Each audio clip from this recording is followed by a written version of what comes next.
Good evening everyone, कैसे हैं सभी लोग। मैं हूं professor Aparna Agrawal from Karan Agrawal classes.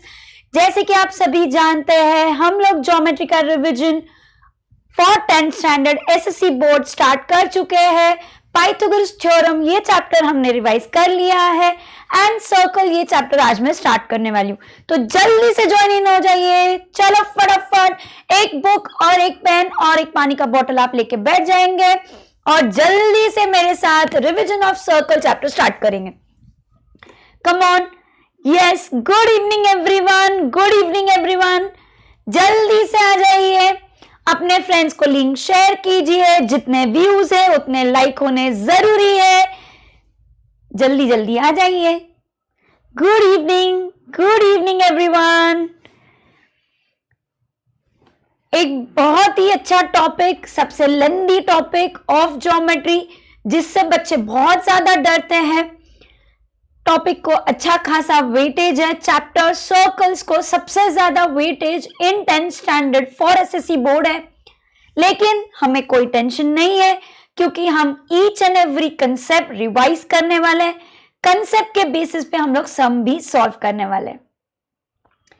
अगर आप लोग सब तैयार हैं तो क्या हम स्टार्ट कर सकते हैं? जल्दी से एक थम्स अप दे दीजिए कि आप सब तैयार हैं बुक, पेन और पानी की बोतल के साथ। Yes, okay, ready to go. चलो, can we start? So we are starting with the topic circle. Circle एक बहुत ही इंपॉर्टेंट चैप्टर, जैसे कि मैंने अभी बताया है। Maximum weightage 2 circles board exam में दिया जाता है ना। बिफोर स्टार्टिंग, जैसे कि मैं हर बार बोलती हूँ, स्टार्ट करने से पहले हमको पता तो होना चाहिए व्हाट इज अ सर्कल। तो सर्कल अगर मैं पूछती हूँ कि सर्कल क्या है, तो बहुत सारे बच्चे मुझे बोलते हैं एक गोल है, एक राउंड फिगर जो होता है उसको हम सर्कल बोलते हैं, जिसको कोई साइड्स नहीं है उसको हम सर्कल बोलते हैं। सब कुछ करेक्ट है, बट अगर हम ज्योमेट्री की भाषा में बात करते हैं तो सर्कल एक ऐसा सेट, कलेक्शन, सेट मतलब कलेक्शन ऑफ पॉइंट्स है। Circle is a collection of points. बहुत सारे पॉइंट्स का एक कलेक्शन सर्कल है। और वो पॉइंट्स कैसे? वो पॉइंट्स एक छोटू सा कंडीशन सेटिस्फाई करते हैं। वो ये कंडीशन सेटिस्फाई करते हैं कि वो सभी पॉइंट्स एक फिक्स पॉइंट से इक्वी डिस्टेंस पे है। फिर से बोलती हूं, ये सभी पॉइंट्स, जो सेट ऑफ पॉइंट्स की मैं बात कर रही हूं जो सर्कल को बनाता है, वो सभी पॉइंट्स एक फिक्स्ड पॉइंट, जिसको हम बोलते हैं सेंटर, उससे इक्वी डिस्टेंस होता है। इक्वी डिस्टेंस होना मतलब सेम डिस्टेंस पे होना। सो ये सभी पॉइंट्स वो सेंटर ओ से सेम डिस्टेंस पे होगा, तो हम उसको बोलेंगे सर्कल। यस, और जो सेंटर पे से कोई भी पॉइंट तक का डिस्टेंस है, जैसे सपोज मैं पॉइंट ए बोल रही हूं, तो कोई भी सर्कल सेगमेंट जो सेंटर से स्टार्ट हो रहा है और कोई पॉइंट तक जा रहा है, उसका लेंथ या फिर सेंटर पे से वो पॉइंट ए का डिस्टेंस जो है उसको हम बोलते हैं रेडियस। और रेडियस का डबल होता है डायमीटर। ये मैं बहुत बेसिक बता रही हूं, जो हम बचपन से पढ़ते आ रहे सर्कल के बारे में, पहले हम उसके बारे में जानेंगे एंड देन ही हम चैप्टर के नए कंसेप्ट्स को सीखेंगे। सो जैसे अब मैंने आपको बताया रेडियस, रेडियस का डबल होता है diameter. Diameter is the longest chord. Diameter is the longest chord. जैसे मैं यहां पे नाम दे रही हूं BC डायमीटर कॉर्ड है। कॉर्ड क्या होता है? कॉर्ड एक लाइन होती है जो दो पॉइंट्स, सर्कल के दो पॉइंट्स को ज्वाइन करती है। डायमीटर लॉन्गेस्ट है, मतलब वो सबसे बड़ा कॉर्ड सर्कल के अंदर है, मतलब वो सबसे बड़ी वो लाइन है जो दो पॉइंट सर्कल की ज्वाइन करती है। कॉर्ड के बारे में और मैं आपको क्या बताऊं? डायमीटर मैंने आपको बताया लॉन्गेस्ट कॉर्ड है। कॉर्ड ये होता है कि जो दो पॉइंट्स को ज्वाइन करता है सर्कल के ऊपर। देन हमने बचपन में देखा है what is a tangent. Tangent क्या होता है, सीकेंट क्या होता है, ये हमने बचपन में मतलब 8th स्टैंडर्ड में थोड़ा बहुत देखा है, 9th स्टैंडर्ड में थोड़ा बहुत देखा है, लेकिन हम आज 10th स्टैंडर्ड में, आज के लेक्चर में और 10th स्टैंडर्ड में हमने टैंजेंट और सीकेंट को और ज्यादा जाना, उनके प्रॉपर्टीज देखने वाले हैं, उनके थ्योरम्स देखने वाले हैं, वो सब कुछ देखने वाले। तो पहले हम जितना पता है उसके बारे में बात करते हैं। जैसे सर्कल के बारे में मैं बात कर रही हूं, आपके टेक्स्ट बुक में एक फिगर है 6.1 स्टार्टिंग में ही, जो आपको पूरा रिकॉल करा रहा है कि आपने 6, 7, 8, 9 में सर्कल से रिलेटेड क्या क्या पढ़ा है। जैसे वो पूछे कि कॉर्ड कौन है, बताओ इस फिगर के हिसाब से कॉर्ड कौन है, तो आप कॉर्ड बोल सकते हो, कॉर्ड बीसी है, कॉर्ड सीडी है, लेकिन सीडी कॉर्ड के साथ साथ लॉन्गेस्ट कॉर्ड है, मतलब उसको हम डायमीटर भी बोल सकते हैं। फिर सेगमेंट पीए क्या है, सेगमेंट पीए आपका रेडियस है। फिर डायमीटर कौन है वो पूछ रहे, तो डायमीटर आपका सीडी है। फिर रेडियस एक और पूछा उन्होंने, तो मैं बता सकती हूँ रेडियस पीसी हो सकता है, रेडियस पीडी हो सकता है। रेडियस क्या होता है, सेंटर और कोई भी पॉइंट का डिस्टेंस होता है। सेंटर कौन है, सेंटर पॉइंट पी है। Now what is a central angle, मैं हमेशा बोलती हूँ नाम बताता है काम क्या है। सेंट्रल एंगल, एंगल जो सेंटर पे बना है, किसके सेंटर पे, सर्कल के सेंटर पे। एंगल जो सेंटर पे बनता है उसको हम बोलते हैं सेंट्रल एंगल। जैसे अगर आप एंगल देखेंगे डीपीए, तो P ये सेंटर है और वहां पे एक एंगल PD और PA दो रेडियस की वजह से बना है, तो हम बोलेंगे दैट एंगल DPA एक सेंट्रल एंगल है। सिमिलरली उन्होंने हमको पूछा है CPA क्या है, तो CPA भी सेंट्रल एंगल है, क्योंकि ये एंगल भी सेंटर पे बना है। और ये एक रिकॉल रिवीजन ऑफ जो भी हमने 6 से लेके अभी तक पढ़ा था, वो थोड़ा बहुत हमने अभी रिवाइज किया। थोड़ा सा और रिवाइज करेंगे। 9th स्टैंडर्ड में हमने एक बहुत इंपॉर्टेंट थ्योरम, दो important theorem in the chapter circle of 9th standard हमने पढ़े थे, जिसमें से सबसे फर्स्ट थ्योरम ये बोलता है दैट कि suppose there is a circle जिसका सेंटर है O, सपोज O हो या कोई भी सेंटर, नाम कुछ भी ले लो आप, नाम में क्या रखा है, काम में रखा है, ठीक है। सो अगर एक सर्कल है जिसका सेंटर सपोज O है और उस सर्कल में एक कॉर्ड है जिसका नाम है CD, तो अगर मैं एक परपेंडिकुलर ड्रॉ करती हूं from the centre towards the chord. Now what do you mean by perpendicular, perpendicular मतलब 90 डिग्री का लाइन, परपेंडिकुलर मतलब 90 डिग्री का लाइन। मतलब अगर इफ आपको ये दिया है कि OP is perpendicular to CD, अगर आप एक परपेंडिकुलर ड्रॉ करते हो from the centre towards the chord, तो आप ये बोलते हो कि देन ये थ्योरम ये बोलता है कि ये परपेंडिकुलर लाइन कॉर्ड को बाइसेक्ट करती है। ये परपेंडिकुलर लाइन कॉर्ड को क्या करती है, बाइसेक्ट करती है।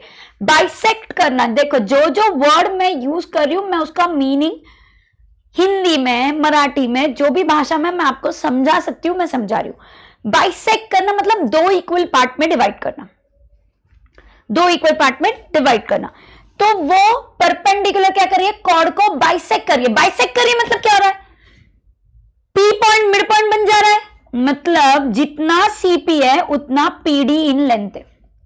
बाइसेक्ट करना मतलब OP CD को दो इक्वल पार्ट में डिवाइड कर देती है। एंड ये थ्योरम हमने 9th स्टैंडर्ड में पढ़ा था। The theorem says a perpendicular drawn from the center of a circle on its chord bisects the chord. इसका कॉन्वर्स भी ट्रू है। देखो कॉन्वर्स मतलब उल्टा, उल्टा मतलब इफ का देन का इफ। कॉन्वर्स क्या बोलेगा, अब मेन थ्योरम में क्या बोला था कि परपेंडिकुलर मतलब 90 डिग्री का लाइन है तो बाइसेक्ट हो रहा है, तो कॉन्वर्स क्या बोलेगा, बाइसेक्ट हो रहा है तो 90 डिग्री का लाइन है।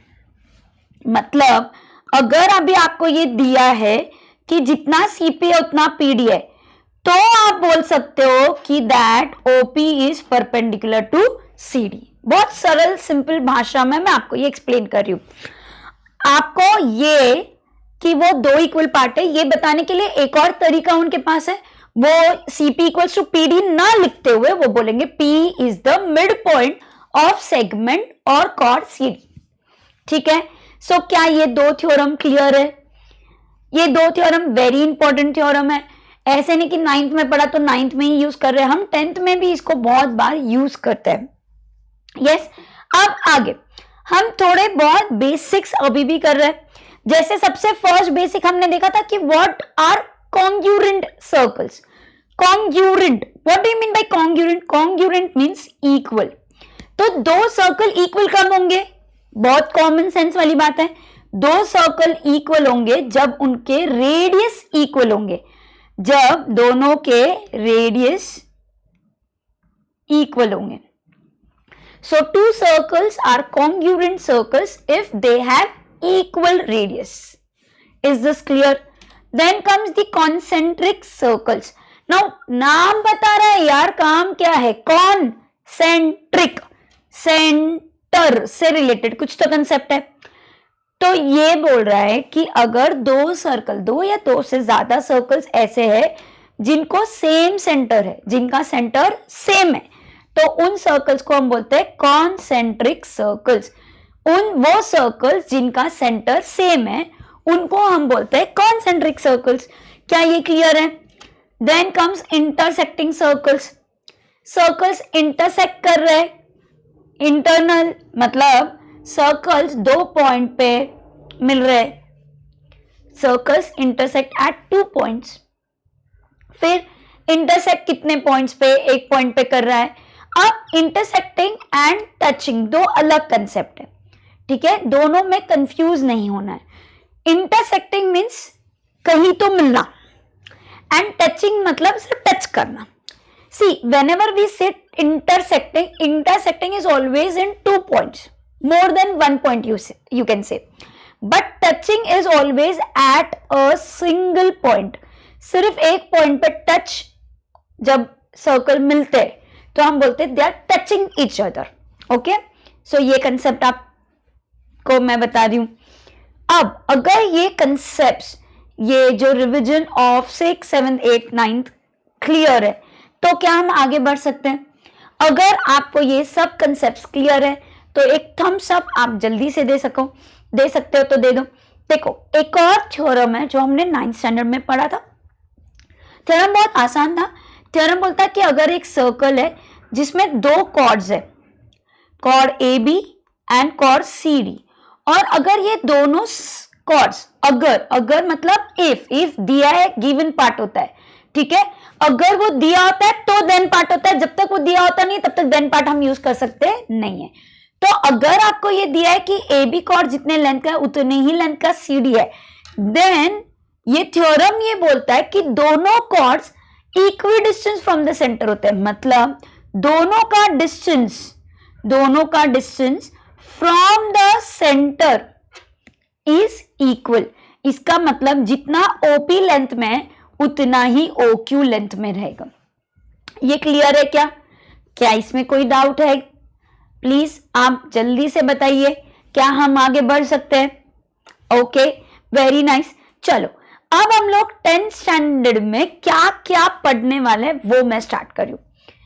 10th में अगर आप आपके टेक्स्ट बुक के हिसाब से देखते हैं तो पहले हम सर्कल्स के कंसेप्ट्स को रिवाइज करेंगे, एंड देन हम एक कंसेप्ट पढ़ेंगे जिसका नाम है circles passing through 1, 2, 3 points. Circles कितने पॉइंट से, कितने सर्कल्स एक सिंगल पॉइंट से पास हो सकते हैं? तो एक सिंगल पॉइंट से इनफिनाइट सर्कल पास हो सकते हैं. एक सिंगल पॉइंट से इनफिनाइट सर्कल्स पास हो सकते हैं. ये देखो. Now what do you mean by pass होना? मतलब वो पॉइंट सर्कल के ऊपर होना. तो एक सिंगल पॉइंट से हम बहुत सारे सर्कल्स को पास कर सकते हैं. तो ये कंसेप्ट बोलता है infinite circles pass through 1 point. अब आप बोलेंगे मैम हम इसको यूज कैसे करते हैं? क्या इसके बेसिस पे कोई सम्स होते हैं? नो, इसके बेसिस पे हमने आज तक कोई सम सॉल्व नहीं किया है, बट एमसीक्यू में इसका आने का चांसेस बहुत ज्यादा होते हैं. एक एमसीक्यू दे कैन आस्क कि how many circles you can draw through 1 single point और थ्रू 2 डिस्टिंक्ट पॉइंट्स और 3 कोलिनियर और नॉन कोलिनियर. बताऊंगी, सब बताऊंगी. देखो फिर सेम इनफिनाइट सर्कल्स ही हम ड्रॉ कर सकते हैं थ्रू 2 डिस्टिंक्ट पॉइंट्स. डिस्टिंक्ट मतलब अलग अलग पॉइंट्स. अगर 2 अलग पॉइंट्स हैं तो हम कितने सर्कल्स ड्रॉ कर सकते हैं? हम इनफिनाइट मींस अनकाउंटेबल, अनगिनत सर्कल्स ड्रॉ कर सकते हैं. मैं आपको इसको लिख के बताती हूं. सर्कल्स पासिंग थ्रू, तो आप 1 पॉइंट के थ्रू इन्फिनाइट सर्कल ड्रॉ कर सकते हो, आप 2 पॉइंट्स के थ्रू भी इन्फिनाइट सर्कल्स बना सकते हो। देन कम्स कि 3 पॉइंट्स है अगर भैया, तो आप कितने सर्कल्स ड्रॉ कर सकते हो, तो पास कर सकते हो उस पॉइंट्स के थ्रू। तो यहाँ पे एक छोटा सा कंडीशन आ जाता है 3 पॉइंट्स जब हो जाते हैं, तो 3 पॉइंट्स पहले पूछता है कि बताओ वो तीनों पॉइंट कोलिनियर है क्या। कोलिनियर मतलब एक लाइन में है क्या। अगर 3 पॉइंट एक लाइन में है तो हम एक सिंगल एक सिंगल भी सर्कल तीनों कोलिनियर पॉइंट से पास होते हुए नहीं ड्रॉ कर सकते। क्यों? क्योंकि या तो ये दोनों पॉइंट्स वो सर्कल पे पास होंगे, या तो ये दोनों पॉइंट्स वो सर्कल पे पास होंगे, या तो फर्स्ट एंड थर्ड सर्कल पास होता हुआ सर्कल आप बना सकते हो। लेकिन तीनों पॉइंट्स, आपको ये पॉइंट भी सर्कल के ऊपर चाहिए और कोलिनियर है, एक लाइन में, तो तीनों सर्कल के ऊपर नहीं आ सकते। मतलब अगर 3 कोलिनियर पॉइंट्स है तो आप एक भी सर्कल ड्रॉ नहीं कर सकते हो। What if the points are collinear, non collinear? Ma'am collinear points के थ्रू नहीं ड्रॉ कर सकते, नॉन कोलिनियर है तो क्या कर सकते हैं?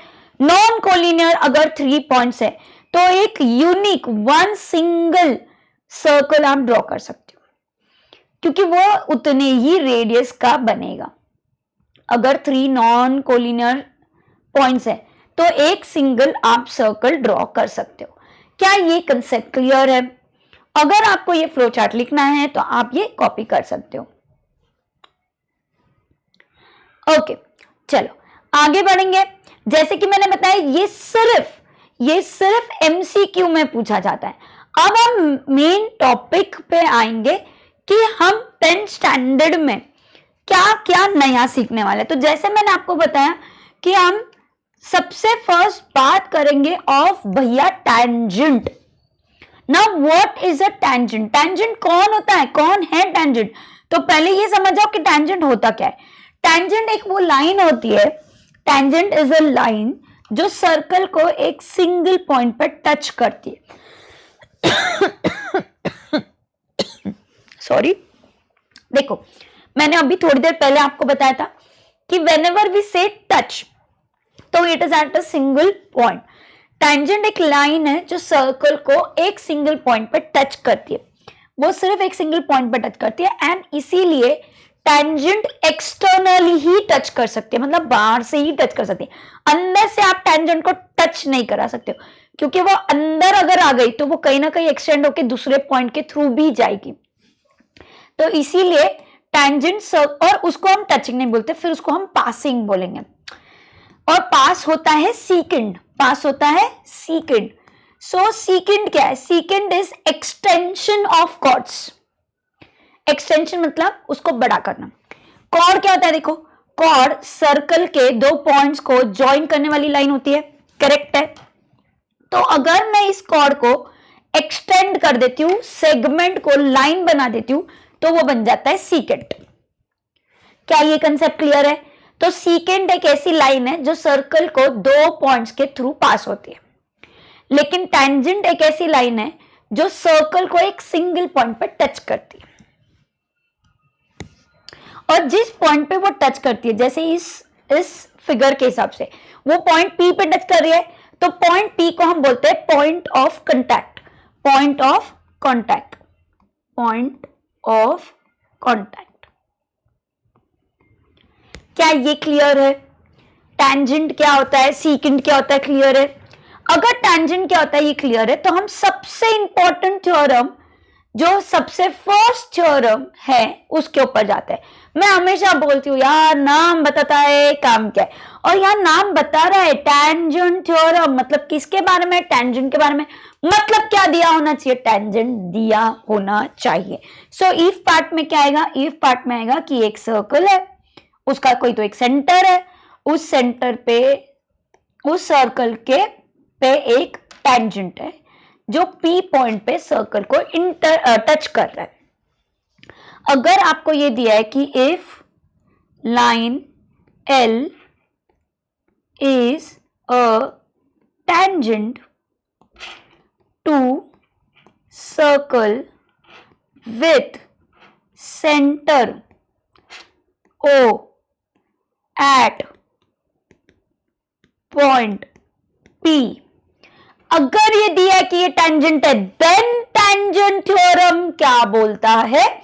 टेंजेंट थ्योरम ये बोलता है कि वो टेंजेंट रेडियस को हमेशा परपेंडिकुलर रहने वाला है, रेडियस को हमेशा परपेंडिकुलर रहने वाला है। परपेंडिकुलर रहना मतलब 90 डिग्री पे होना है, मतलब देन आप ये बोल सकते हो कि OP is perpendicular to line L, या फिर आप ये बोल सकते हो, सपोज मैं यहाँ पे एक पॉइंट डाल देती हूँ M, या फिर आप ये बोल सकते हो, और you can say that angle OPM is equals to 90 degree.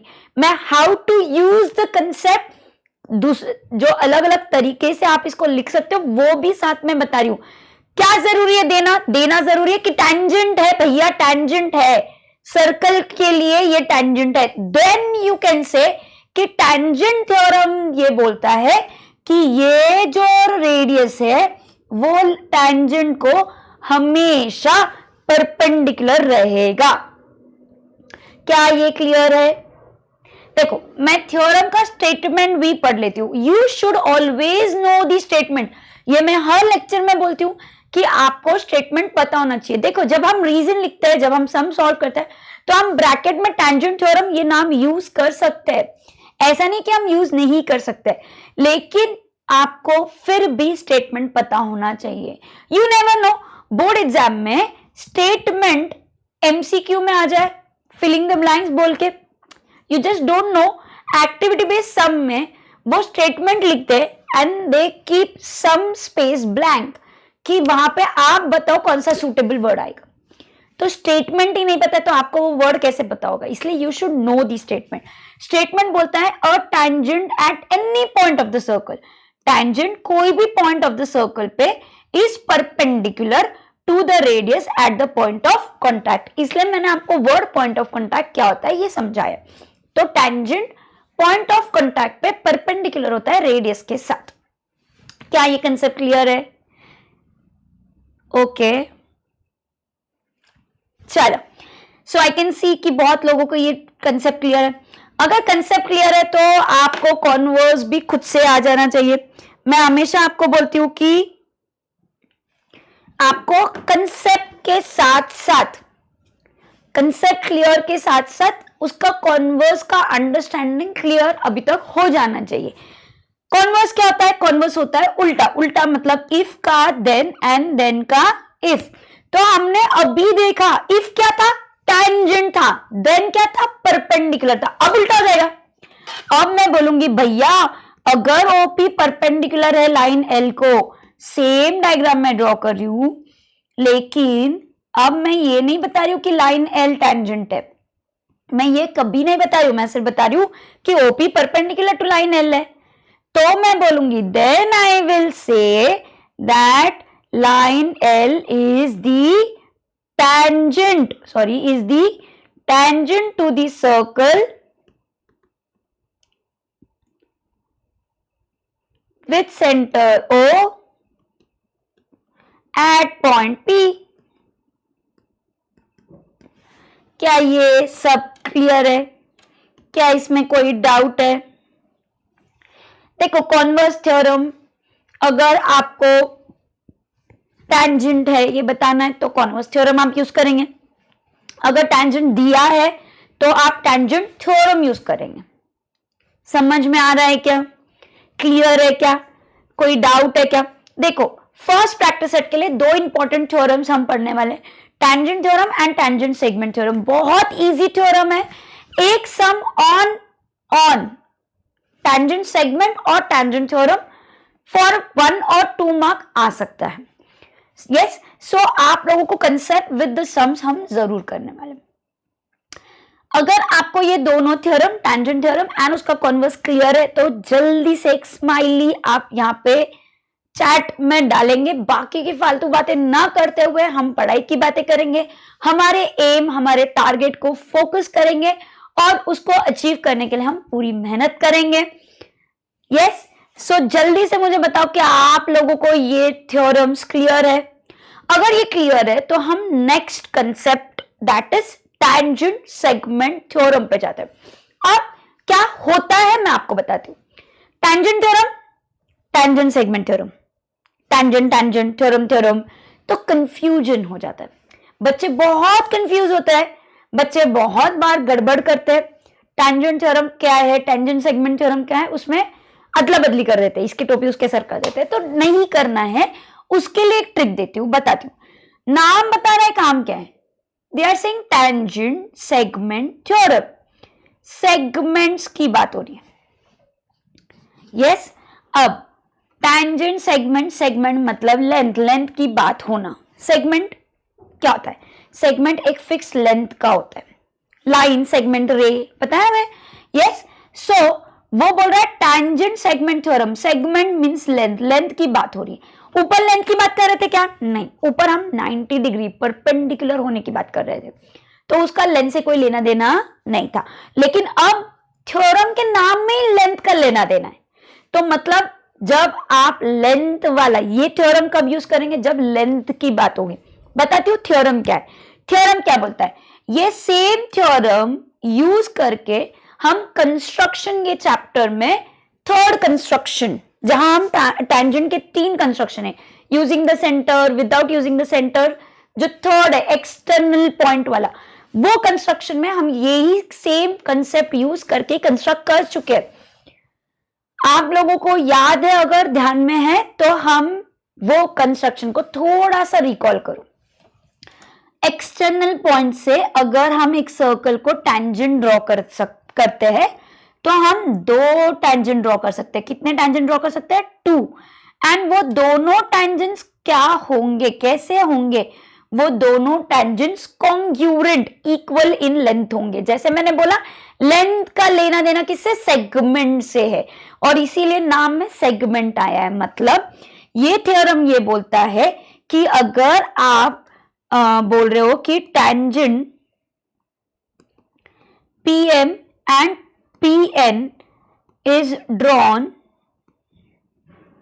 from external point P to circle with center O, अगर ये दिया है only then you can say that 2 tangents हम ड्रॉ कर सकते हैं, that is PM and PM, and वो दोनों tangents कैसे होंगे, वो कॉन्ग्रुएंट होंगे, इक्वली लेंथ होंगे। तो कंस्ट्रक्शन में भी मैं आपको हमेशा ये बोलती हूँ कि when you draw from external point, वो कंस्ट्रक्शन का प्रोसीजर तो आपको फॉलो करना है, लेकिन आपको अगर श्योर होना है, आपको चेक करना है कि आपने करेक्ट किया है या नहीं किया है, तो आप दोनों का length with the scale major कर लो। अगर दोनों का लेंथ सेम आ रहा है तो आपका कंस्ट्रक्शन बिल्कुल एक्यूरेट है, एकदम परफेक्ट है, उसमें कोई भी प्रॉब्लम नहीं है। लेकिन अगर आपका दोनों का लेंथ परफेक्ट नहीं है, इक्वल नहीं है, कॉन्ग्रुएंट नहीं है, तो आपके कंस्ट्रक्शन में थोड़ा सा गड़बड़ है, ये आप समझ जाते हो। Yes, there is always a way to check आप कंस्ट्रक्शन सही कर रहे हो या नहीं। तो स्टेटमेंट क्या बोलता है, स्टेटमेंट बोलता है tangent segments, tangent segments, why segments, more than 1 हो रहा है draw from external point to a circle are congruent. Tangent segments drawn from an external point to a circle are congruent. तो ये दिया होना चाहिए कि वो दोनों tangent है, from external point है, तो आप बोल सकते हैं कि वो दोनों congruent है। क्या ये क्लियर है, क्या इसमें कोई डाउट है, चलो जल्दी से बता दो। ओके, अगर ये क्लियर है तो जैसे मैंने आप लोगों को बताया था, मैं कंसेप्ट के बेसिस पे सम्स, कंसेप्ट के बेसिस पे सम, ये हम करेंगे। वो सम्स, हर एक टाइप का सम, एंड ऐसा वो हर इंपॉर्टेंट सम जो आपके पास पेपर में आया है या मुझे ऐसे लगता है कि उनके आने के चांसेस ज्यादा है, वो हम सब मिलजुल कर सॉल्व करने वाले। यस, सो जैसे कि ये फर्स्ट सम, अब देखते हैं, हमने 2 कंसेप्ट पढ़े, पहला टैंजेंट थ्योरम, दूसरा टैंजेंट सेगमेंट थ्योरम। यहां पे कौन कौन सा यूज हो रहा है, एक यूज हो रहा है, दोनों यूज हो रहा है, देखते हैं। पहले क्वेश्चन को पढ़ते हैं। The question says in the adjoining figure, बाजू वाला, एडजॉइनिंग मींस बाजू वाला figure O is the center of the circle, दिख रहा है, O is the center of the circle. From point R, segment RM and RN are tangent segments. R point कैसा है भैया? R point एक्सटर्नल पॉइंट है, बाहर side पे point है. सर्कल को एक्सटर्नल पॉइंट से अगर आप टेंजेंट्स ड्रॉ करते हो तो दो टेंजेंट्स हम ड्रॉ कर सकते हैं, और उन्होंने दिया है कि RM और RN दो टेंजेंट्स है. अब मुझे बताओ, जैसे ही मैं ये पढ़ लेती हूँ गिवन पार्ट, तो मेरे दिमाग में कौन आएगा? आई नो, होशियार हो गए मेरे बच्चे. Yes, you are correct. Tangent segment theorem. तो टेंजेंट सेगमेंट थ्योरम बोलता है कि RM जितना है उतना RN है. Very nice, perfect. अब वो बोल रहे touching the circle at M and N. If OR का लेंथ उन्होंने बताया कि 10 है. OR का लेंथ कितना बताया उन्होंने? 10 centimetre. And radius of the circle, who is the radius of the circle over here? कौन रेडियस डिनोट कर रहा है, रिप्रेजेंट कर रहा है? बताओ, जल्दी से बताओ. करेक्ट. आप OM बोल सकते हो या फिर आप ON बोल सकते हो. और वो बोल रहा है कि जो रेडियस है वो 5 सेंटीमीटर का है. देन आपको बताना है what is the length of each tangent segment. Perfect. The question itself gives you a hint of which theorem you need to use. We need to use the tangent segment theorem, but for finding the length of the tangent, we need one more theorem, and that is tangent theorem. ये सब इसीलिए लिया है क्योंकि इसमें हम दोनों concepts tangent theorem and tangent segment theorem use करने वाले हैं. Yes, मैं पहले एक्सप्लेन करती हूँ कि हम करने क्या वाले हैं, फिर कैसे लिखना है वो भी आपको बताती हूँ. टेंजेंट थ्योरम बोलता है कि ये 90 डिग्री है, ये परपेंडिकुलर है. ये परपेंडिकुलर है तो ये एक जो राइट एंगल ट्राइंगल आपके सामने क्रिएट हुआ है उस पे हम पाइथागोरस थ्योरम लगा सकते हैं. पाइथागोरस थ्योरम लगा के हम MR ये ढूंढ सकते हैं. MR अगर आपको मिल गया तो बाय टेंजेंट सेगमेंट थ्योरम आप बोल सकते हो कि जितना MR है उतना RN है, और इसी ऐसे आपको दोनों टेंजेंट सेगमेंट्स मिल जाएंगे. देन वो हमको बोल रहे हैं what is the measure of MRO. now this is a very nice question. why? because ये सिर्फ हमारे अभी के चैप्टर में हम जो कंसेप्ट पढ़ रहे हैं उसके रिलेटेड, उसके बेसिस पे सम नहीं है. जैसे सम्स एग्जाम में आ रहे हैं कि कंसेप्ट्स आपको खुद को रियलाइज करने पड़ेंगे, सोचने पड़ेंगे, लगाने पड़ेंगे, वैसा वाला सम है. आप खुद देखो उन्होंने हमको क्या क्या दिया है. मैं हमेशा बोलती हूँ क्या दिया है और क्या ढूंढना है, उनके बीच का आपको कंसेप्ट समझना है. यस, इसीलिए इफ देन में ही कंसेप्ट समझाती हूँ. ये दिया है कि ये 10 का है, सॉरी ये दिया है कि वो 10 सेंटीमीटर का है, और ये दिया है कि ये 5 सेंटीमीटर का है. ये 10 जो है वो हाइपोटेनस है क्योंकि वो 90 डिग्री के अपोजिट है. अब ध्यान से देखो, यस मेरे कुछ बच्चे ऑलरेडी जवाब दे चुके हैं. It is correct. Converse of 30, 60, 90 degree हम यहां पे यूज करेंगे.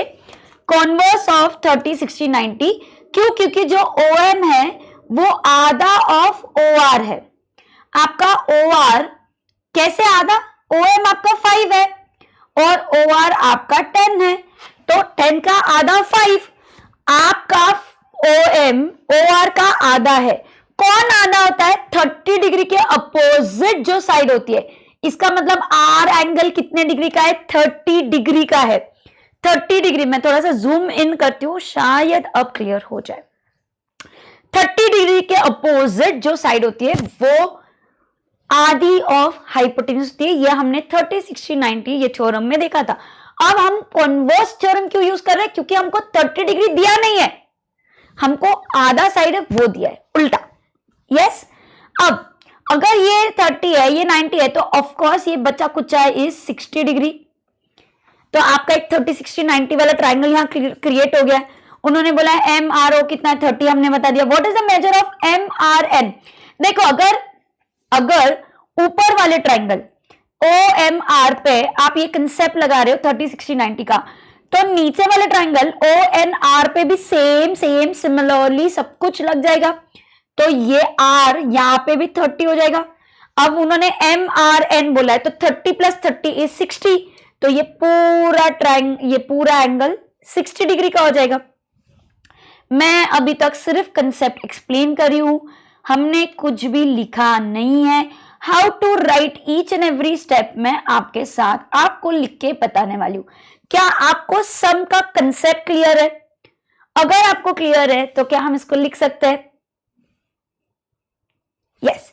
चलो अब हम इसको लिखना स्टार्ट करते हैं। लिखने के लिए हम सबसे पहले लिखेंगे कि हमको क्या दिया है। तो हमको दिया है it is given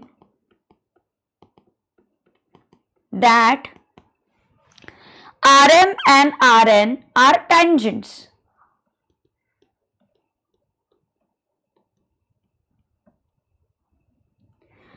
To circle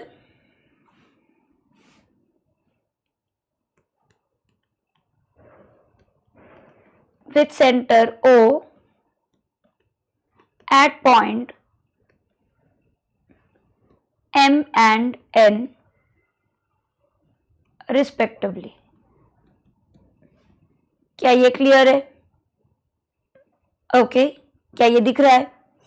now अगर ये दिया है तो क्या देन हम बोल सकते हैं therefore angle OMR is equal to 90 degree.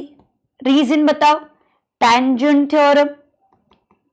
हर एक जगह रीजन लिखना इंपॉर्टेंट है। अब आप बोलेंगे ऑल्सो उन्होंने दिया है कि OM is equal to 5 and OR is equals to 10. Therefore, in right triangle, OMR, OR square is equals to OM square plus MR square. अब OR कितना दिया है हमको? 10 दिया है। OM 5 दिया है। जल्दी से हम सॉल्व करेंगे। 10 का स्क्वायर इज 100, 5 का square is 25। You change the side, you change the. ये कैसे किया हमने? ये बाय पाइथागोरस थ्योरम किया। मैंने जैसे बोला कंसेप्ट्स मिक्स होंगे। अब हम change the side, change the operation करेंगे। 25 उस तरफ चला गया तो सब्ट्रैक्ट हो गया। 100 में से 25 सब्ट्रैक्ट हो गया तो कितना बचा? तो हमारे पास बचा 75। अगर मैं 75 के फैक्टर्स निकालती हूं तो मुझे पता चलता है कि MR taking square root on both the side, मुझे पता चलता है कि MR is 5√3। We will take square root on both the sides. Is this clear? Is this clear? तो MR मिल गया। अब MR जितना मिल गया, अब हम बोलेंगे ऑल्सो MR जितना है उतना RN है। तो वो दोनों कितने हैं? 5√3 है ऊपर से। वाई किसके वजह से हम ये बात बोल पा रहे हैं? हम ये बात बोल पा रहे हैं by tangent segment theorem. Confuse होना नहीं है, सेगमेंट लेंथ। ओके, अब ये फर्स्ट पार्ट हो गया। उन्होंने लेंथ पूछा तो वो हमने लिख दिया। आपके सामने मैं सम को एक बार पॉज कर रही हूं, रख रही हूं, सो दैट आप एक बार इसको स्क्रीन को अच्छे से देख लो। सम में कुछ लाइन स्टेप मिस किया है वो देख लो।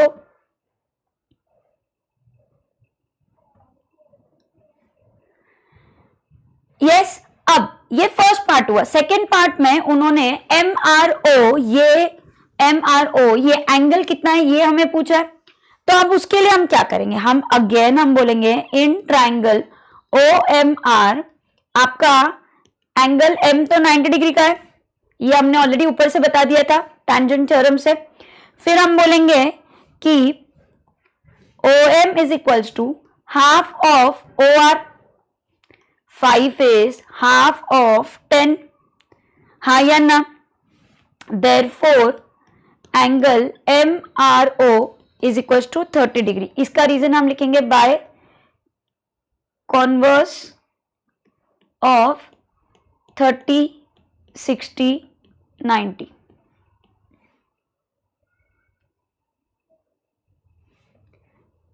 क्या ये सेकेंड पार्ट क्लियर है? Okay, now the third part. The third part में हम बोलेंगे similarly angle NRO is also 30 degree. जो ऊपर किया वो सेम। ऑल्सो एंगल कौन सा ढूंढने बोला है हमें? MRN, तो वो कैसे मिलता है? एंगल MRO को एंगल NRO से ऐड करके, ये एंगल एडिशन प्रॉपर्टी हो गई।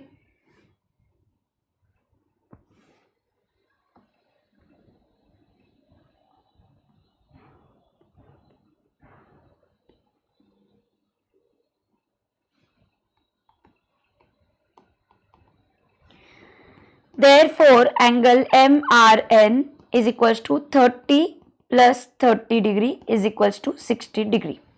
और ये हो गया आपका यहाँ पे सम खत्म। क्या ये सम क्लियर है? क्या किसी को कुछ डाउट है? सी वेरी इजी सम, सब क्वेश्चंस है, 3 सब क्वेश्चंस है, 3 मार्क के लिए आ सकता है। जैसे कि मैं हर बार बोलती हूँ, लास्ट वाले जो क्वेश्चंस होते हैं वो मोस्टली सब क्वेश्चंस होते हैं। जो लास्ट वाला क्वेश्चन होता है वो सब क्वेश्चंस वाला क्वेश्चन होता है, क्योंकि हर एक सब क्वेश्चन को 1 मार्क वो कंसीडर करते हैं, ऐसे वो सम्स देते हैं। यस, तो अगर ये सम क्लियर है, जहां पे हमने tangent theorem and tangent segment theorem दोनों यूज किया है, ये क्लियर है, तो हम नेक्स्ट सम पे जाते हैं। अब नेक्स्ट सम पे, क्योंकि कंसेप्ट के ऊपर से सम हो चुका है, तो मैं नेक्स्ट कंसेप्ट बता रही हूं। The next concept is again very easy, very छोटू सा concept. The concept is touching circles. जैसे मैं ऑलरेडी बता चुकी हूं, टच करना मतलब एक सिंगल पॉइंट पे मिलना, पास होना मतलब एक से ज्यादा पॉइंट्स के थ्रू जाना। यस, सो सर्कल्स टच कर रहे हैं। तो अब इसके बेसिस पे मैं आपको एक छोटी सी चीज बताती हूँ, इसको हम बोलते हैं टचिंग सर्कल्स। टचिंग सर्कल्स मतलब एक सिंगल पॉइंट पे टच करना। तो टच सर्कल कैन टच इधर इंटरनली, अंदर से एक दूसरे को टच कर सकते हैं, एक सिंगल पॉइंट पे मिल सकते हैं, या फिर circles can meet touch each other externally, बाहर से।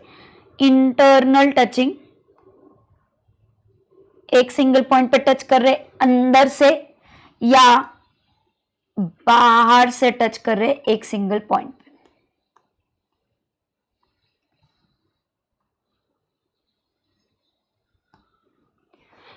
यस, जहां पे O छोटे सर्कल का सेंटर है और P बड़े सर्कल का सेंटर है, एंड जो जिस पॉइंट पे वो इंटरसेक्ट हो रहे, इंटरसेक्ट नहीं, टच कर रहे, उस पॉइंट को हम बोलते हैं पॉइंट ऑफ कॉन्टैक्ट, जो यहाँ पे M है। सर्कल्स कैन टच इंटरनली और एक्सटर्नली। अगर वो इंटरनली मिलते हैं तो एक छोटू सा कंसेप्ट ये होता है कि अगर आपको दोनों सेंटर्स के बीच का डिस्टेंस ढूंढना है, मैं ये बता रही थी कि अगर आपको distance between centres of the circle ढूंढना है, अगर इंटरनल टचिंग है तो दोनों रेडियस, मतलब ये छोटा रेडियस R1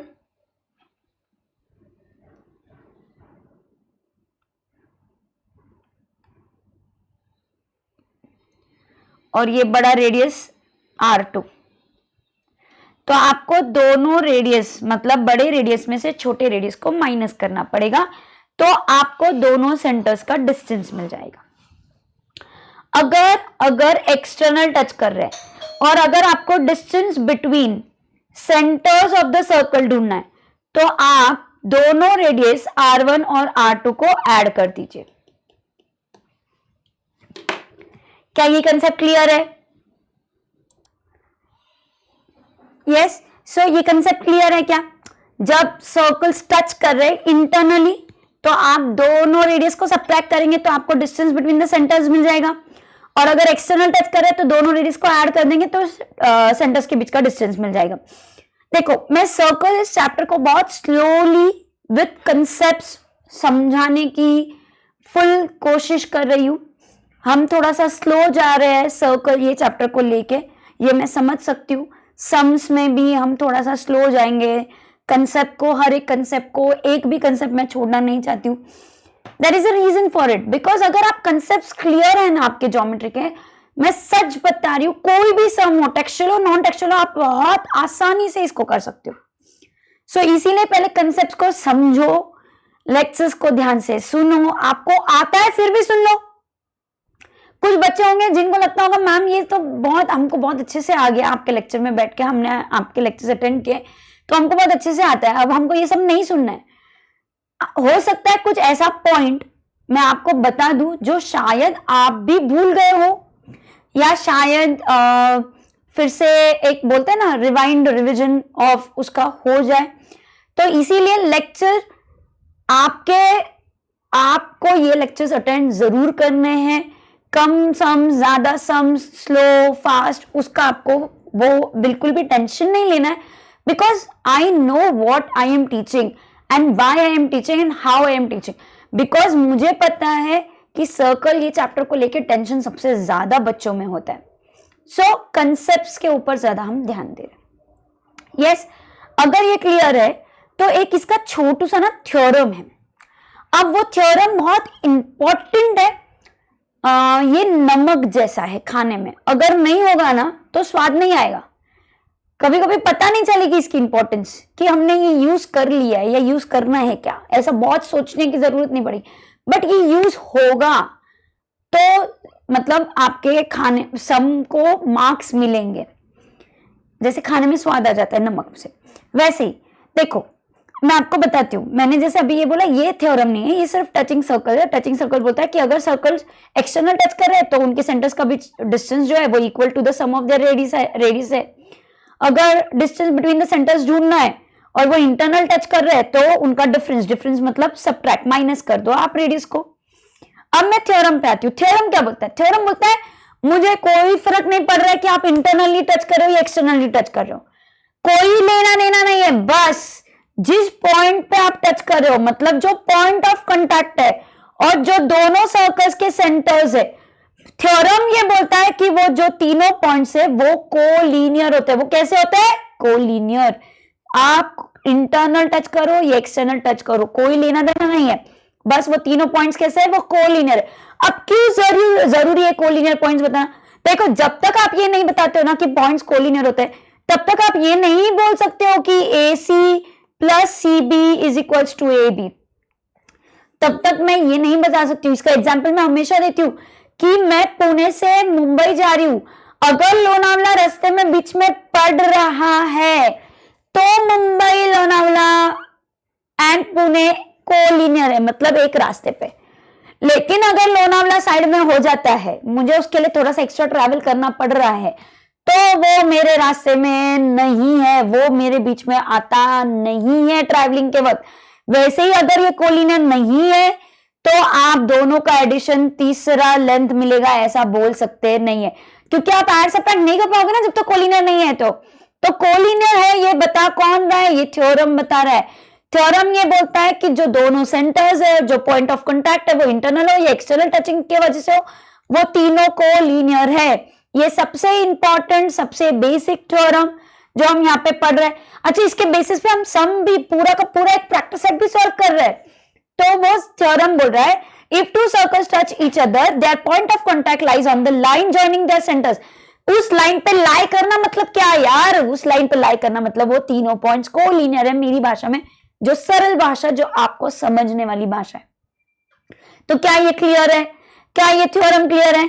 मतलब अगर आपको ये दिया है कि दोनों सर्कल्स या तो इंटरनली या तो एक्सटर्नली टच कर रहे हैं, तो आप बोलेंगे, और वो पॉइंट ऑफ कांटेक्ट भी बताएंगे, उसको नाम भी देंगे, सेंटर्स को नाम भी देंगे, तो आप बोलेंगे अच्छा then ACB are collinear points. ACB are collinear points. कौन बीच में, बिटवीन कौन है वो हम नहीं बता रहे, हम सिर्फ बता रहे कि वो कोलिनियर है। ठीक है, क्या ये कंसेप्ट क्लियर है? अगर ये कंसेप्ट क्लियर है तो क्या इसके बेसिस पे हम थोड़ा सा हम सॉल्व कर सकते हैं? देखो, अब मैंने बोला ये पूरा का पूरा एक सम सॉल्व करने में, मतलब पूरा सम इसी के ऊपर डिपेंड नहीं होगा। ये नमक जैसा है, ये पार्ट ऑफ दैट खाना है, ये पार्ट ऑफ दैट सम बनने वाला है।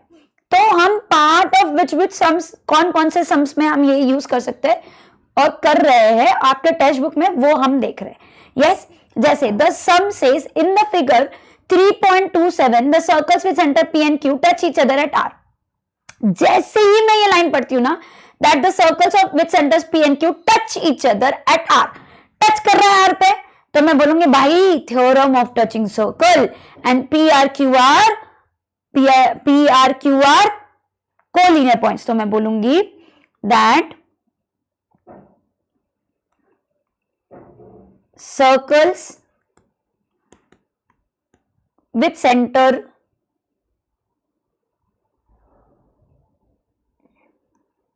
circles with centers P and Q touch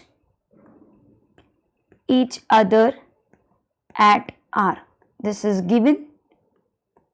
Therefore, P, R, Q are collinear. Reason बताओ. Reason is theorem of touching circles. ये पहली लाइन हो गई. अब मैं इसको नंबरिंग भी दे देती हूँ, आगे इसको यूज करना है मुझे. अब वो बोल रहे हैं a line passing through R, एक लाइन पास कर रही है through R, meets the circle at A and B. ये लाइन वो ए और बी पे टच कर रही है. देखो ऐसे टाइप की 3 सम्स इन योर चैप्टर हम देख पा रहे हैं. 3 सम्स ऐसे ही जो कंसेप्ट में अभी समझाने वाली हूँ उस कंसेप्ट पे 3 सम्स है, तो उनमें से एक कोई भी आने के चांसेस बढ़ जाते हैं. Yes, so prove that. क्या प्रूव करना है? प्रूव करना है कि एपी जो है वो क्यूबी से पैरेलल है. मैं हमेशा बोलती हूँ, हर लेक्चर में बोलती हूँ, जो मेरे स्टूडेंट्स नहीं उनको भी अब बता रही हूँ कि जैसे ही आपको पैरेलल लाइंस बताना है, दिया नहीं है, बताना है, तो आपके माइंड में 3 चीजें आनी चाहिए. 3 चीजें. सबसे पहली चीज आनी चाहिए टेस्ट. कौन सी टेस्ट?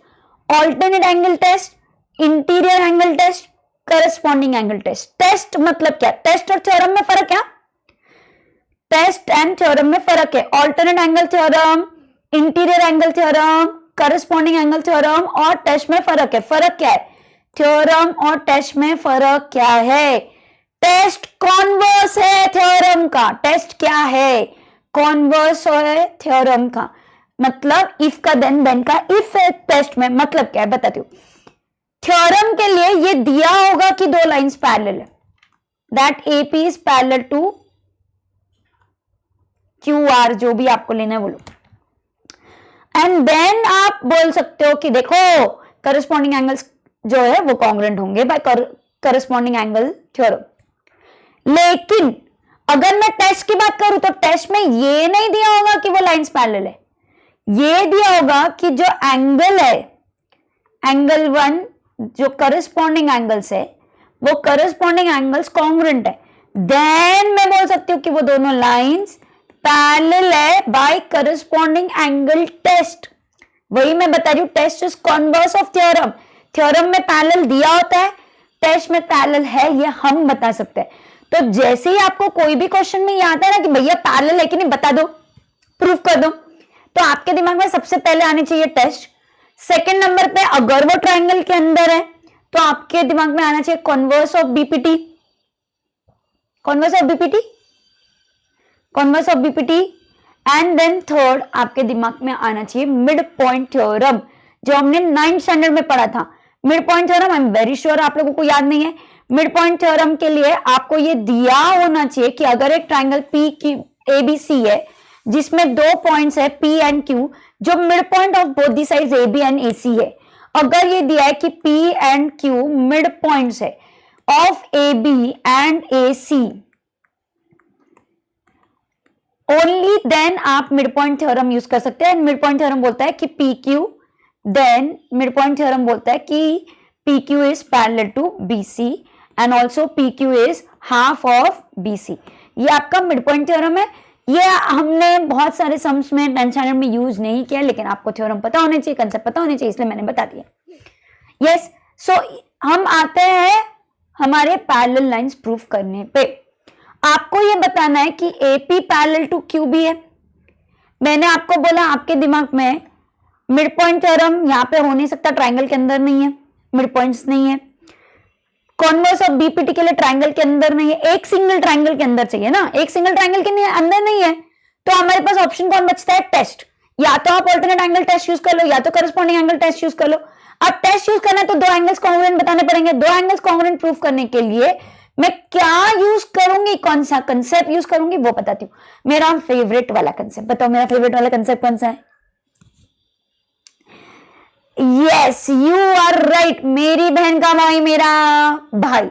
अब आप बोलेंगे मैम इसका मतलब क्या होता है? कुछ बच्चे जो न्यू हैं, जो मुझसे पढ़े नहीं है, मेरे क्लास के नहीं है, लेकिन वो ऑनलाइन लेक्चर्स को अटेंड कर रहे हैं, तो उनको ये कंसेप्ट नहीं पता होगा। मैं बताती हूँ, मेरी बहन का भाई मेरा भाई, ये कंसेप्ट क्या है मैं बताती हूँ।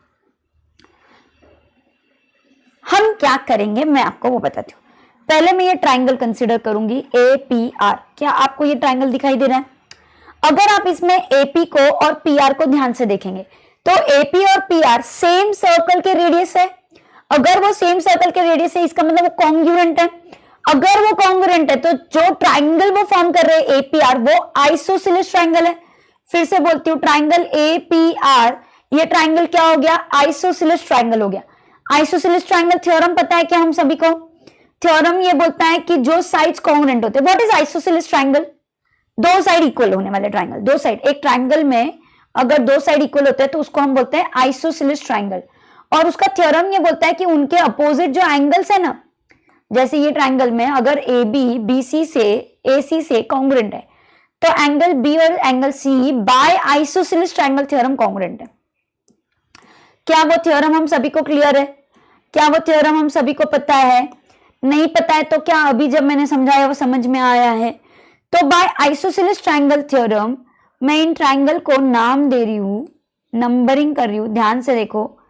Angle 1 is congruent to angle 2। क्या हम सभी को ये दिख रहा है?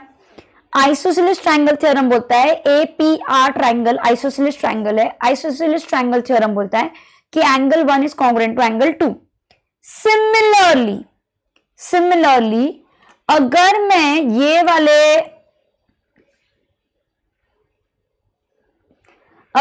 ये वाले सर्कल के ट्राइंगल पे आती हूं, RQB, ट्राइंगल RQB, तो इसको ध्यान से देखो।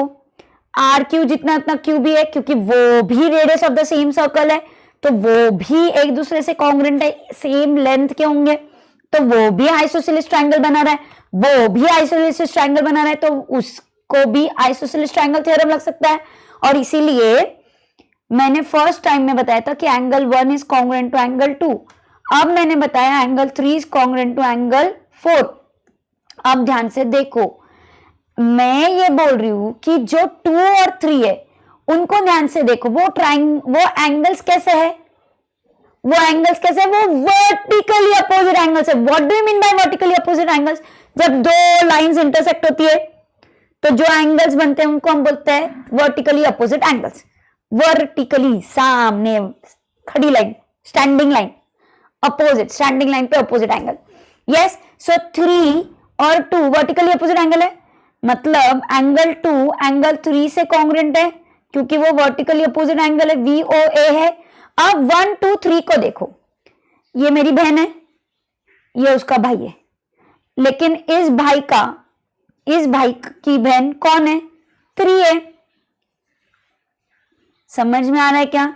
लेकिन 3 की भी एक और बहन है 4, तो इसका मतलब 1 जितना उतना 2 है, 2 जितना उतना 3 है, 3 जितना उतना 4 है।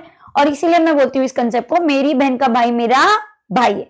इससे मुझे ये पता चलता है कि एंगल 1 जो है वो कॉन्ग्रुएंट टू एंगल 4 है। एंगल 1 जो है वो कॉन्ग्रुएंट टू एंगल 4 है। अब 1 और 4 को ध्यान से देखो।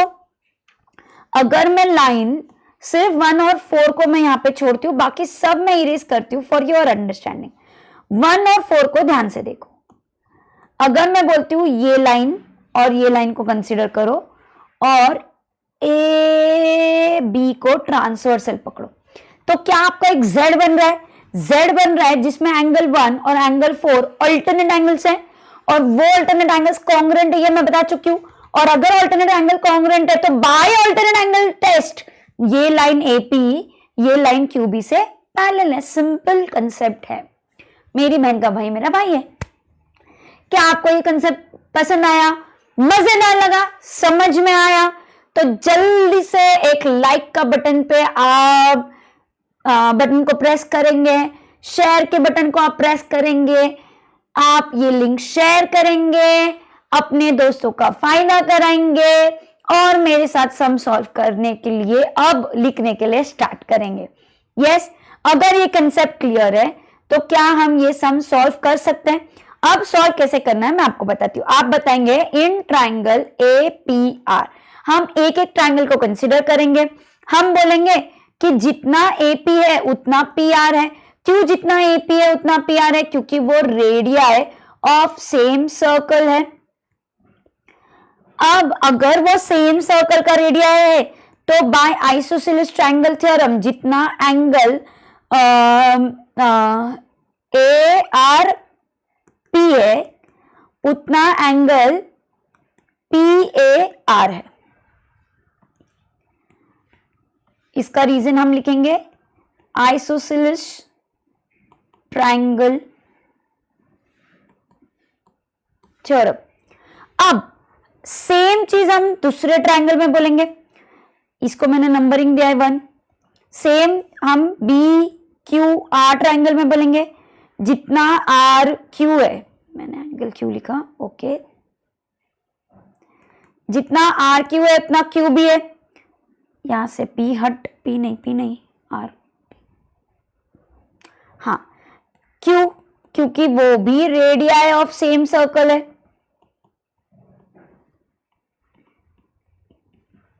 अब therefore angle QRB is congruent to angle QBR again by isosceles triangle theorem। अब आप बोलेंगे also vertically opposite angle कौन है? ARP is congruent to BRQ। इसको हम नंबर देंगे 3 और यहां पे हम लिखेंगे वर्टिकली अपोजिट एंगल्स।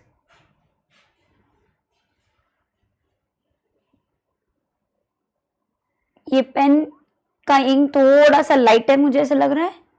क्या क्लियर है? क्या अभी आप स्क्रीन देख पा रहे हो? एक second, yes.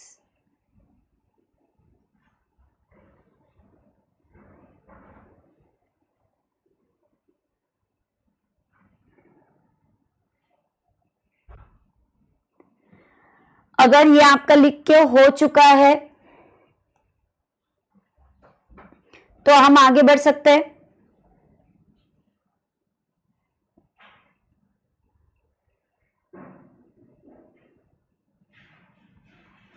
I am sorry, क्या हम आगे बढ़ सकते हैं? अब हम लिखेंगे, मैं ब्लैक पेन से ही लिखती हूँ, ज्यादा बेटर रहेगा, ये क्लियर नहीं हो रहा है। मैं बोलूंगी देखो फ्रॉम 1, 2 एंड 3, इन तीनों पॉइंट से मैं बोल सकती हूं कि angle RAP is congruent to RBQ, angle RBQ। Therefore मैं बोलूंगी दोनों lines that is AP is parallel to BQ। Reason हम लिखेंगे ऑल्टरनेट एंगल टेस्ट। ये आपका फर्स्ट सब पार्ट है। क्या आपको फर्स्ट सब पार्ट क्लियर है? देखो आगे के 2 सब पार्ट बहुत छोटे छोटे और बहुत इजी है एक्चुअली, मेन सब कुछ आप यहाँ पे कर चुके हैं। अगर ये क्लियर है तो मैं नेक्स्ट सब पार्ट पे जा सकती हूँ क्या? यस, वो बोल रहे हैं अब बताओ दोनों ट्रायंगल सिमिलर है। ये ट्रायंगल को सिमिलर है। अब बता तो चुके हम कि वन एंगल 4 से कॉन्ग्रुएंट है और angle 2 angle 3 vertically opposite angles है, तो बाय ए टेस्ट वो सिमिलर हो गए। फिर उन्होंने बोला एंगल RQB ढूंढो, RQB ढूंढना है। देखो मैं आपको बता देती हूँ, कंसेप्ट समझा देती हूँ, फिर हम इसको लिख के भी ले लेंगे। RQB बताना है कि कितना है। RQB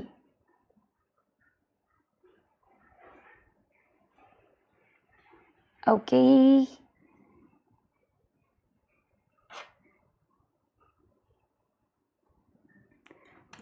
are Q B means ये एंगल कितना है आपको बताना है। और वो बोल रहे हैं कि पी ए आर कब बताना है, जब angle P A R 35 degree है। पी ए आर मतलब ये angle 35 degree.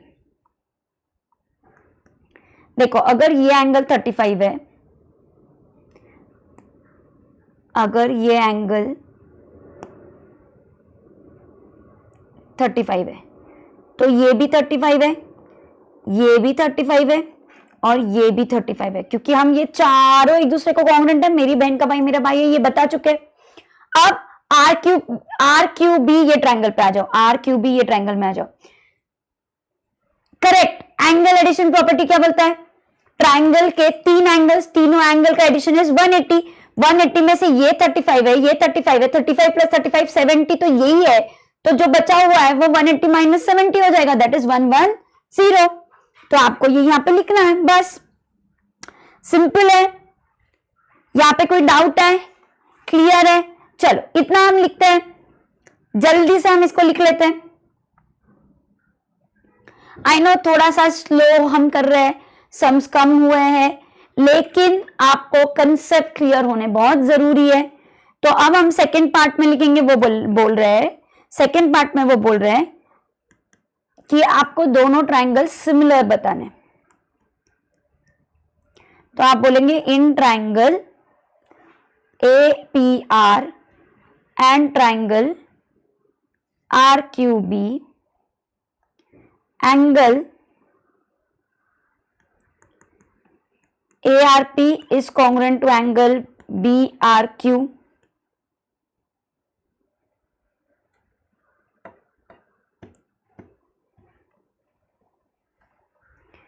They are vertically opposite angles.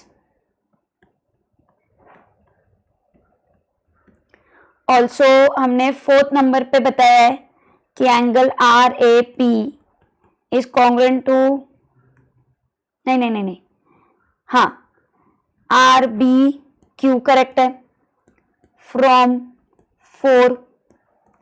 तो देयरफॉर आप बोलेंगे triangle APR is similar to triangle R, मैंने ट्रायंगल का नाम गलत लिखा है, ओके ये B है, B RQB by AA test. ये आपका सेकंड पार्ट है, 3 लाइन आपको लिखनी है, ऑलरेडी हम उसको बता चुके हैं, बस हमको फिर से लिख के बताना है। थर्ड पार्ट में आपको ये दिया हुआ है कि मैं डायरेक्टली अब तीनों चारों एंगल्स कॉन्ग्रुएंट ये लिख देती हूं। मैं लिखूंगी कि angle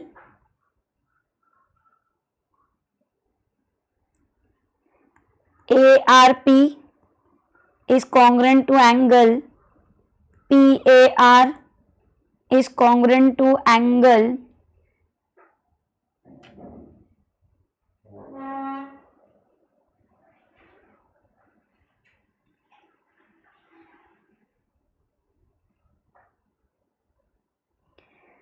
ARP is congruent to PAR is congruent to QRB is congruent to angle QBR from 1, 2, 3 and 4. Therefore, but angle PAR is equals to 35 degree, ये गिवन है। Therefore, angle QRB is equals to angle QBR is equals to 35 degree from above. अब in triangle RQB angle QRB, तीनों angle का addition कर रही हूं मैं और कुछ नहीं कर रही हूं, वो आप लोग भी खुद से कर सकते हो। तीनों एंगल का एडिशन कर रही हूं मैं और कुछ नहीं कर रही हूं, तीनों एंगल्स को ऐड करना है बस अब। सो RQB में QRB plus QBR plus angle B हो गया, आर हो गया, क्यू रह गया, R Q B is equals to 180 degree. आप यहां पे लिख सकते हो एंगल एडिशन प्रॉपर्टी।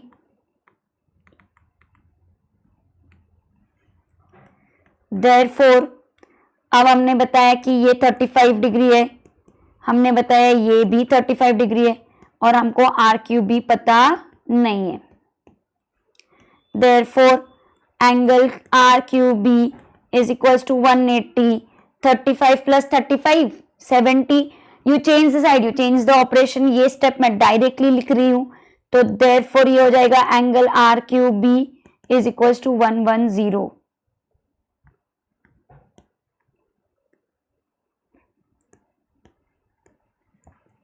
क्या ये क्लियर है? बहुत इजी सम है। तीन सिमिलर सम्स आपके टेक्स्ट बुक में है, किसी भी एक का आने के चांसेस बढ़ जाते हैं, इसीलिए आपको कंसेप्ट क्लियर होना चाहिए। और मैं आपको सही बता रही हूँ, ज्योमेट्री में बहुत सारे सम्स है ना, ये जो मेरी टेक्निक है, मेरी बहन का भाई मेरा भाई, इससे सॉल्व होता है। मैं आपको ये प्रूव कर सकती हूँ, अगर आप हर लेक्चर मेरे साथ अटेंड कर रहे हो, मेरे साथ सॉल्व कर रहे हो, तो ये आप समझ जाओगे कि मैं ये ऐसा क्यों बोलती हूँ कि ये टेक्निक आपको बहुत जगह हेल्प करती है कि मेरी बहन का भाई मेरा भाई है। सो अगर ऐसे ही न्यू टेक्निक्स, न्यू कंसेप्ट्स और easy tricks and easy techniques आपको सीखनी है, तो आप करण अग्रवाल क्लासेस के चैनल पे बने रहिए, यूट्यूब चैनल पे हमारे बने रहिए, मेरे साथ मैथ सॉल्व करते रहिए। मैथ्स इजी है, ये समझ जाइए, सिर्फ उसका कंसेप्ट और टेक्निक को समझना है, सीखना है, जो कि आपके साथ मैं कर ही रही हूं। 35 प्लस मार्क्स हम एम कर रहे हैं, वो हम जरूर अचीव करने की कोशिश करेंगे। आज के लिए मुझे लगता है इतना ही काफी है। Take care, good night everyone, see you all. Next lecture में सर्कल के चैप्टर हम कंटिन्यू करेंगे, और न्यू टेक्निक्स और न्यू ट्रिक्स और न्यू कंसेप्ट समझेंगे, उनके बेसिस पे हम सम सॉल्व कर लेंगे। यस, आज के लिए इतना ही। Please take care, do your studies के लेके बिल्कुल भी अब 2 महीने हमको कोई भी फोकस लूज नहीं करना है, कहीं पे भी हमें डिस्ट्रैक्ट नहीं होना है, सिर्फ और सिर्फ पढ़ाई पे ध्यान देना है और हमारे टारगेट को अचीव करना है। आज के लिए इतना ही। See you then, bye, take care, good night everyone, sweet dreams.